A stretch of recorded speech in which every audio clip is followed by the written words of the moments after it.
सो भाई लोग एक और मैच में हम लोग को हार का सामना करना पड़ा।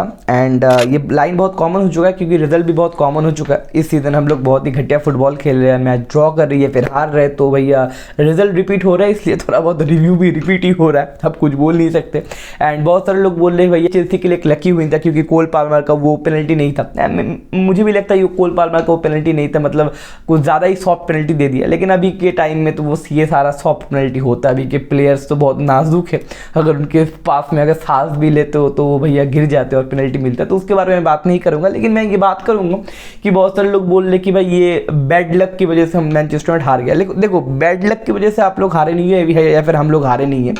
अगर आप थ्रू आउट द सीजन एक अच्छा फुटबॉल खेलते हो, देखो एक दो मैच आपको अनलकी थोड़ा बहुत आपका लक फेवर नहीं जाएगा, क्योंकि अगर पिछले मैच का अगर बात बोलते हो, ब्रेंटफोर्ड का अगर मैच का बात बोलते हो, ब्रेंटफोर्ड के मैच में हम लोग ड्रॉ करना डिजर्व नहीं करते थे। ऑल्दो हम लोगों ने 90+5 मिनट में पहला गोल दिया था, उसके बाद 2 मिनट के अंदर हम लोग कंसीड कर गए। लेकिन अगर थ्रू आउट द पूरा का पूरा गेम देखते हो तो ब्रेंटफोर्ड ने कम से कम 30 से 32 शॉट्स मारे। ब्रेंटफोर्ड के खिलाफ 30 से 32 शॉट कंसीड कर रहे हो, इसके लिए तो आपको चुल्लू भर पानी में डूब जाना चाहिए। ये पहला पॉइंट, ये तो बात का पॉइंट है। लेकिन आपको प्रीमियर लीग में खेलना ही नहीं चाहिए, आपको सेकेंड डिवीजन में चले जाना चाहिए, ठीक है ना। तो ये तो बात का पॉइंट है। लेकिन उस मैच में ब्रेंटफोर्ड ने बहुत बार पोस्ट हिट किया था, बहुत लकी हम लोग वे कि वहाँ पे कम से कम 3 से 4 गोल ब्रेंटफोर्ड ने स्कोर नहीं किया। तो उस मैच में हम लोगों का लक साथ दिया, इस मैच में हम लोगों का लक साथ नहीं दिया। तो वो लक या बैड लक या फिर अनलक की वो सारा चीज़ नहीं होता। आपको थ्रू आउट द सीज़न अच्छा खेलना पड़ता है। आपको थ्रू आउट द सीज़न अगर अच्छा खेलते हो तो आपका लक मैक्सिमम दिन साथ देगा, जैसे लिवरपूल का दे रहा है, जैसे आर्सेनल का दे रहा है, जैसे मैन सिटी का दे रहा है। मतलब आप आपका गलीच फुटबॉल, आप अपना खराब परफॉर्मेंस ये लक बैड लक के पीछे नहीं छुपा सकता। That is my whole point, right. तो चलिए बात करते इस मैच का, इस मैच का इंपॉर्टेंस कुछ ज़्यादा नहीं था। मतलब अगर आप चेल्सी और मैनचेस्टर यूनाइटेड ये नाम बड़े बड़े हैं, इसलिए थोड़ा बहुत एक्साइटमेंट लोगों के अंदर है, क्योंकि मैनचेस्टर यूनाइटेड चेल्सी का आपका बोलो राइवलरी बहुत पुराना है।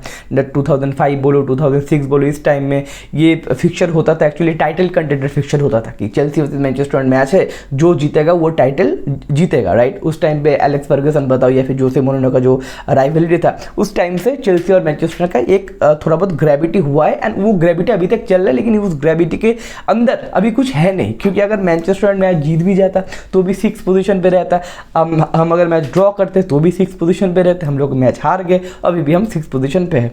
चेल्सी अगर मैच हार जाता तो भी वो 9, 10, 11 में फिनिश करते। अभी ड्रॉ किए, फिर अगर जीत भी गए तो 9, 10 पे फिनिश करते। अभी भी चेल्सी शायद 9 या 10 पोजीशन पे ही है। तो प्रीमियर लीग के हिसाब से या फिर पॉइंट टेबल के हिसाब से तो इस मैच का उतना ग्रेविटी या उतना इंपॉर्टेंस नहीं था। सिर्फ इंपॉर्टेंस था इस ग्रेविटी की वजह से कि भैया मैनचेस्टर यूनाइटेड वर्सेस चेल्सी का मैच है।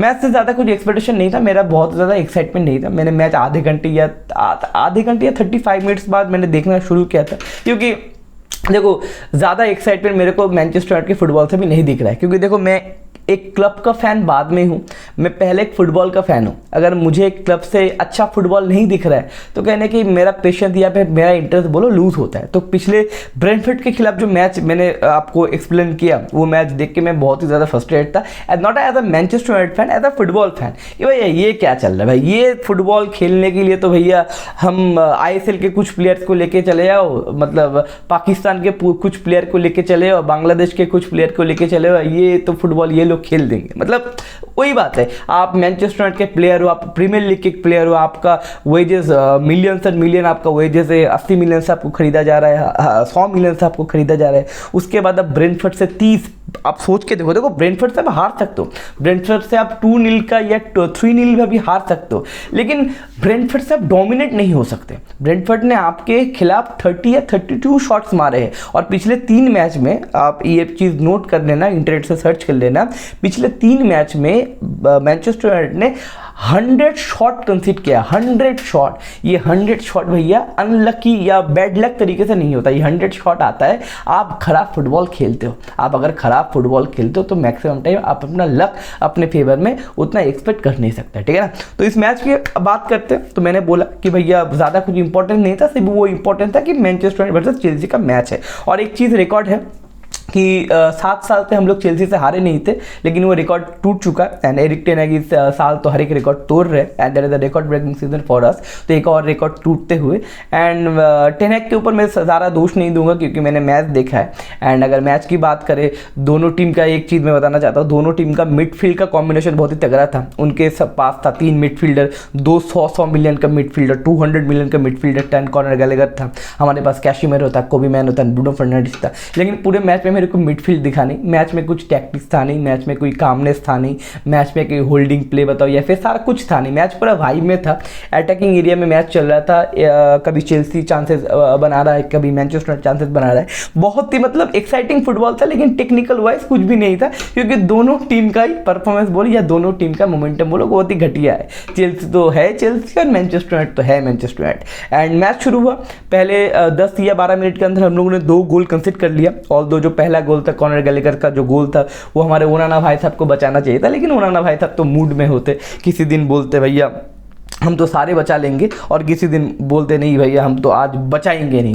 तो भैया पहले 15 मिनट के अंदर ही 2 गोल कंसीड हो गया एंड कॉर्नर गैलेगर ने 1 गोल दिया था, हमारे एंटनी भैया ने पेनल्टी दे दिया और कोल पाल्मर ने पेनल्टी स्कोर कर दिया। 2-0 से पीछे थे, लेकिन फॉर्चुनेटली मैंने 2 गोल देखा नहीं था। उसके बाद मैं हाईलाइट वगैरह देख के मैं बता रहा हूँ। एंड उसके बाद 30-35 मिनट बाद जो मैंने मैच देखना शुरू किया, 5-6 मिनट मैच देखने के बाद मेरे को लग गया था भैया इस मैच में बहुत सारा गोल है, क्योंकि डिफेंस बोलो कंपोजर बोलो किसी मिडफील्ड से किसी प्लेयर से नहीं दिख रहा था। 22 के 22 प्लेयर वेब में खेल रहे, 22 के 22 प्लेयर वाइब में खेल रहे। मतलब वो स्कूल वाला गेम होता है ना कि बॉल मिला तेरे को भाग गोल दे, तेरे को बॉल मिला भाग गोल दे, ऐसा ही फुटबॉल चल रहा था। 5 से 7 मिनट तक मैंने मैच देखा। उसके बाद मेरा एक्सपेक्टेशन था भैया हाई स्कोरिंग मैच होगा। उसके बाद बैक टू बैक 2 गोल्स हुए।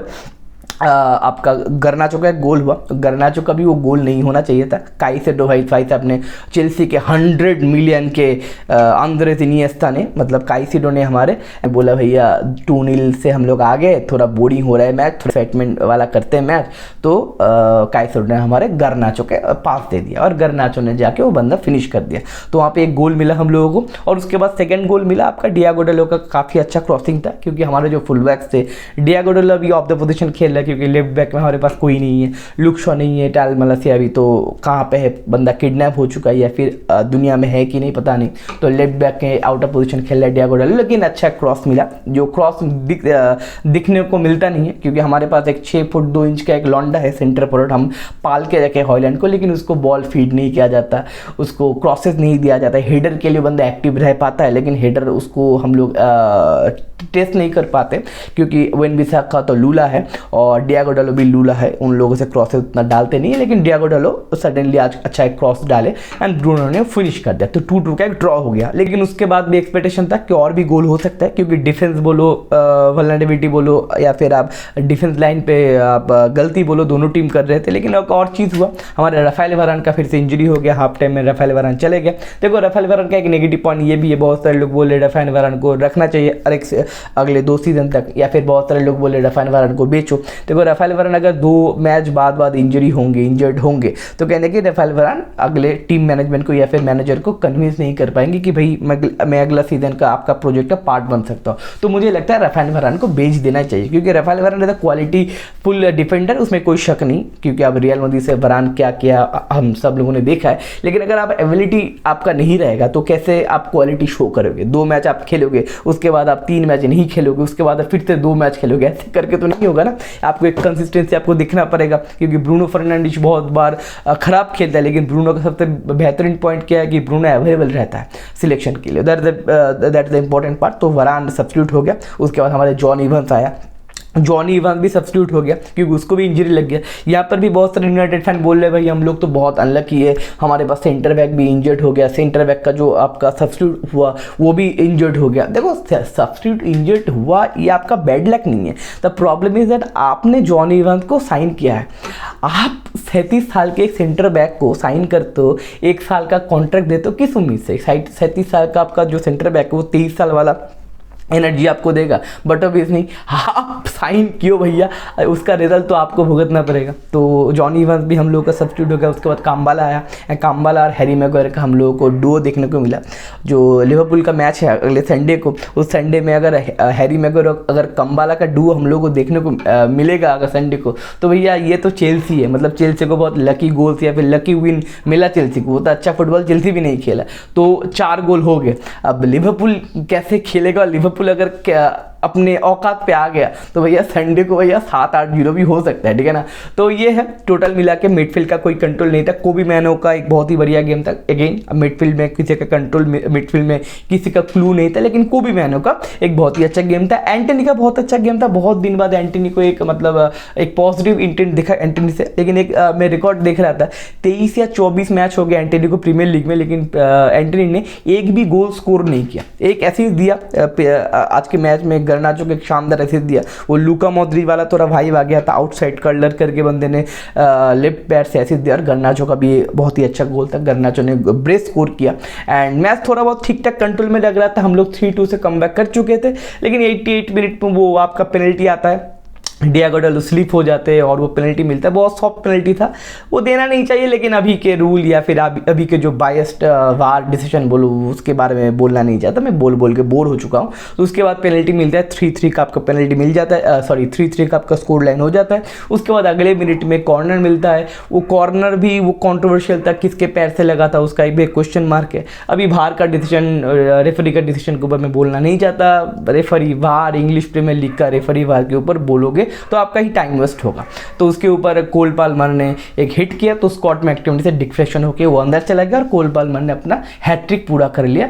मुझे लगता है ये बहुत ही अच्छा हैट्रिक है, क्योंकि 2 पेनल्टी और एक डिफ्लेक्शन से अब अगर हैट्रिक करते हो तो ठीक है भाई, आप हैट्रिक स्कोर कर गए एंड इवेंचुअली हम लोग 4-3 से मैच हार गए। क्या है कि अगर आप अच्छा फुटबॉल नहीं करोगे, आपके अंदर वो मेंटेलिटी नहीं है कि आप लीड होल्ड कर सको, तो आप हारोगे। वो बैड लक बोलो, ये आप मोमेंट बोलो, या बोलो उनको पेनल्टी दिया गया, इसको पेनल्टी नहीं दिया गया, ये बोल के कुछ फायदा नहीं है।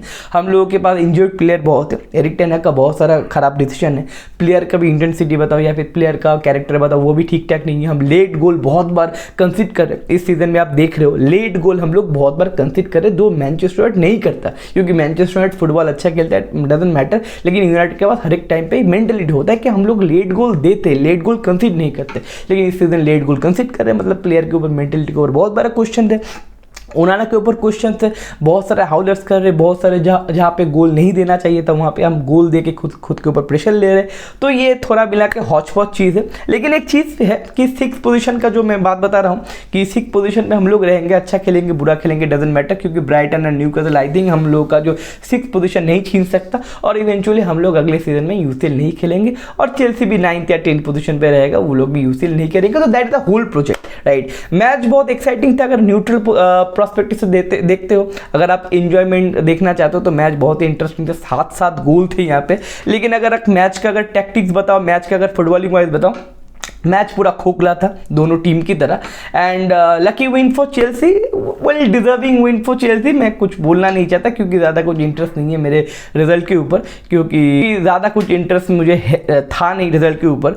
मैं एक्सपेक्ट किया था बहुत गंदा गेम देखने को मिलेगा, लेकिन थोड़ा बहुत एक्सपेक्टेशन था हायर, मेरे को एक इंटरेस्टिंग गेम देखने को मिला। एंड अगला मैच हम लोगों का लिवरपूल का है, और ये वाला परफॉर्मेंस हम लोग अगर लिवरपूल के खिलाफ दिखाते तो भैया फिर से 7-0 8-0 हो सकता है। अब देखते हैं अगले मैच में क्या होता है। सबसे बड़ी चीज़ क्या है कि हम लोग के पास वरान होगा कि नहीं, एंड हॉयलैंड को हम लोग फिट करेंगे कि नहीं, इसमें भी बहुत बड़ी बात है। 6 फुट 2 इंच का एक लॉन्डा हम लोग पाल के रखे नंबर 9 पे, लेकिन हम लोग असिस्ट नहीं देते, हम लोग उस बंदे को ढूंढते नहीं, क्रॉस वगैरह नहीं करते। तो टोटल मिला के एक हॉट पॉट सिचुएशन।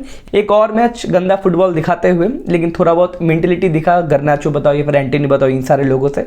लेकिन अगले मैच का इंतजार करेंगे, देखते हैं संडे को कैसे हम लोग डील करते हैं लिवरपूल को। एंड लिवरपूल तो टाइटल चार्ज कर रहा है। अब टाइटल चार्ज करने वाला लिवरपूल को हराना है फिर उसको रोकना एक अलग लेवल का, एक टेंशन वाला चीज़ है। ऑल्दो हम लोग 2 बार लिवरपूल को रोक चुके हैं। एनफील्ड में हम लोग 0-0 का ड्रॉ खेले और FA कप में हम लोग हराए। लेकिन आई थिंक विदाउट वरान लिवरपूल को हराना या फिर लिवरपूल को रोकना संडे को बहुत ही टफ हो जाएगा। आप देखते हैं, होप फॉर द बेस्ट। तो मिलते हैं अगले वीडियो में, and see you in next video. Take care, bye bye.